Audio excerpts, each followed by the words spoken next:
اب ہم آپ کو ادریس علیہ السلام کے بارے میں بتاتے ہیں۔ ایک حدیث میں ہے کہ آدم اور شیس علیہ السلام کے بعد ادریس علیہ السلام پہلے نبی ہیں۔ ایک دوسری حدیث میں ہے کہ ادریس علیہ السلام پہلے نبی ہیں جنہوں نے قلم کے ذریعے لکھا اور لوگوں کو کتابت سکھائی۔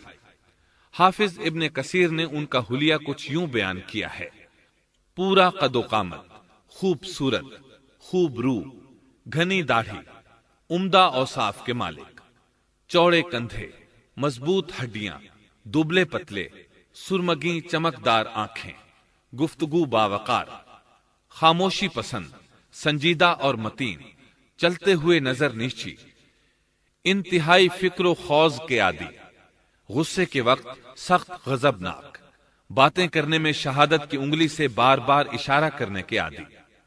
ادریس علیہ السلام شیس علیہ السلام کی شریعت پر عمل پیرا رہے۔ چونکہ ادریس علیہ السلام رسول بھی تھے، اس لیے اللہ کی طرف سے مستقل ان پر شریعت نازل ہوئی جس کی تشریح و تفسیر کر کے لوگوں کو احکام الہی سے آگاہ فرماتے۔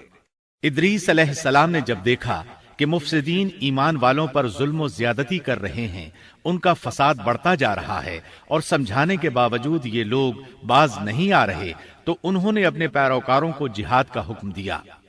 ادریس علیہ السلام پہلے شخص ہیں جنہوں نے اللہ کے راستے میں جہاد کیا، غنیمتیں حاصل کی اور دشمنوں کو قیدی بنایا، لیکن غنیمتیں اور قیدی ان کے لیے حلال نہیں تھے۔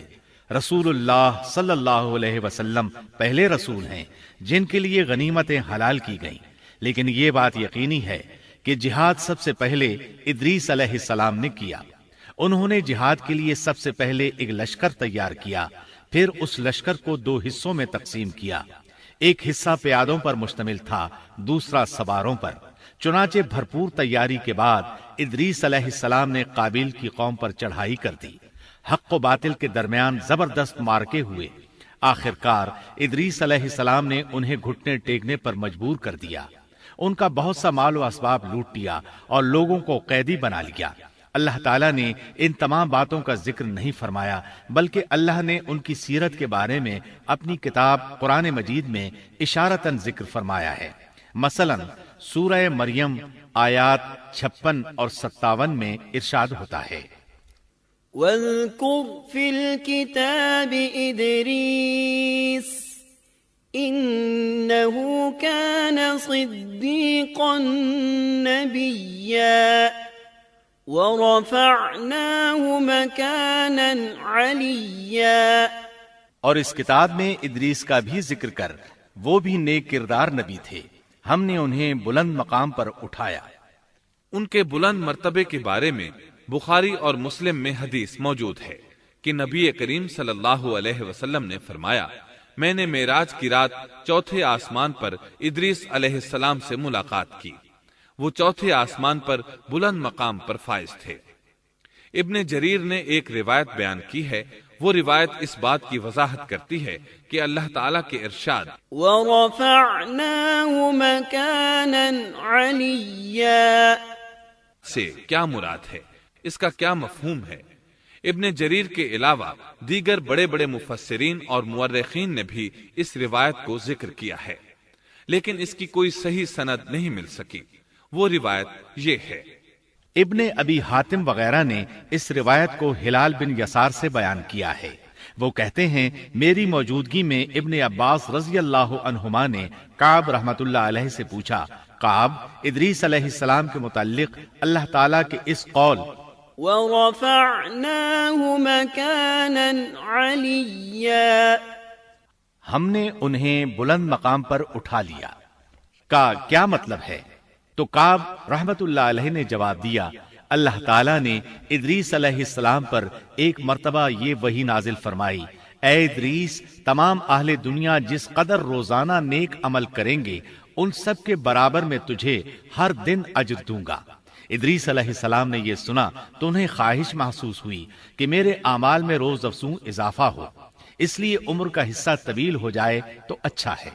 انہوں نے وحی الہی اور اپنے اس خیال کو ایک رفیق فرشتے پر ظاہر کر کے کہا، اس معاملے میں موت کے فرشتے سے گفتگو کرو تاکہ میں نیک اعمال کا زیادہ سے زیادہ وقت حاصل کر سکوں۔ اس فرشتے نے جب یہ سنا تو ادریس علیہ السلام کو اپنے بازوؤں پر بٹھا کر لے اڑا۔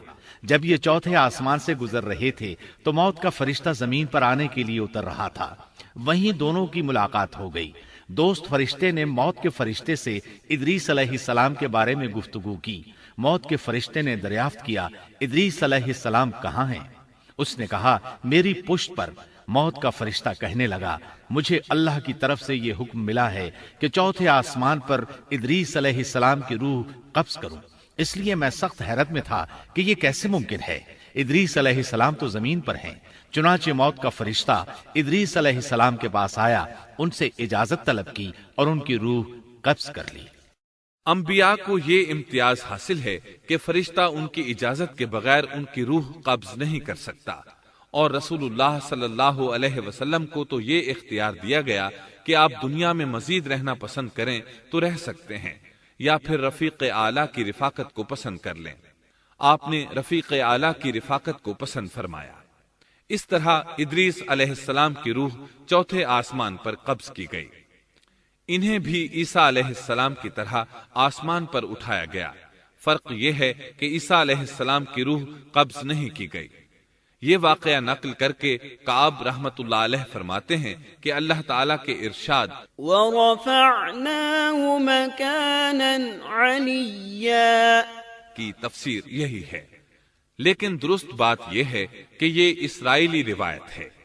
ادریس علیہ السلام کی وفات ہو گئی تو لوگ فساد میں اور بڑھ گئے، ان میں شر پھیل گیا، تاہم وہ توحید پر قائم رہے۔ بت پرستی کا ان میں کوئی شعور نہیں تھا۔ لوگ آدم علیہ السلام کی وفات کے 1000 سال بعد تک توحید پر قائم رہے۔ ان میں فسق و فجور ضرور تھا لیکن شرک نہیں تھا۔